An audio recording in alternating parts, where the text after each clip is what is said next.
ఇక్కడ ఉన్న మీ వాక్యం జాగ్రత్తగా గమనించుకోండి. ఎప్పుడైతే ఆ స్త్రీ సమయం వచ్చి ఆ బిడ్డను కని బయటకు వచ్చాడు, ఆ బిడ్డ వచ్చిన తర్వాత ఆ బిడ్డని ఏం చేశాడు దేవుడు? ఆకాశంలోనికి దేవుని యొక్క సింహాసనం మీదకి కొనుపోగొట్టాడు. దేవునికి స్తోత్రం.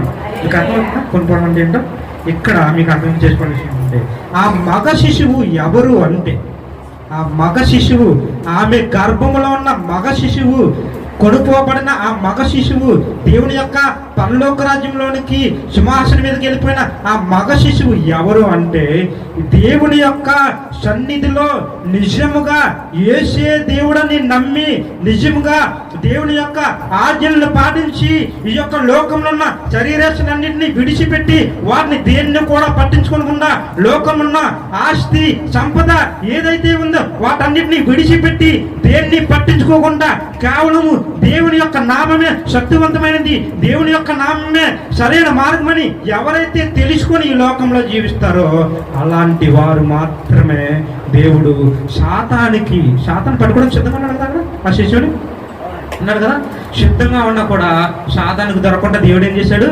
పరలోకానికి తీసుకెళ్ళిపోయాడు. దేవునికి స్తోత్రం. హల్లెలూయా, హల్లెలూయా. అలాంటి స్థితి నీకు కావాలా? అలాంటి స్థితి నీకు కావాలా?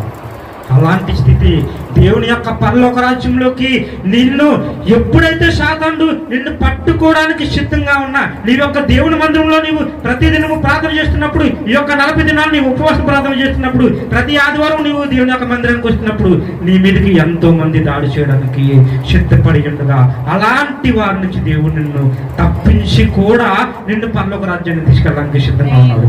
దేవునికి స్తోత్రం. హల్లెలూయా.